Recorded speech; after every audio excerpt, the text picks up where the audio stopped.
Asa schedule natin? Try target.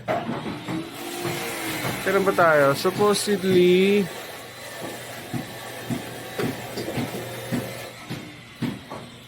May 29 tayo nakabuhos ng second floor, no? So, delete ka na.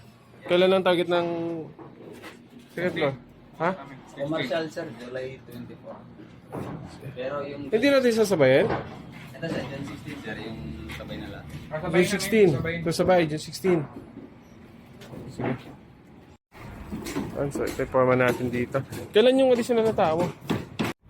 So, ang tao namin ngayon dito is 15. May parating kami bukas na additional 10. So,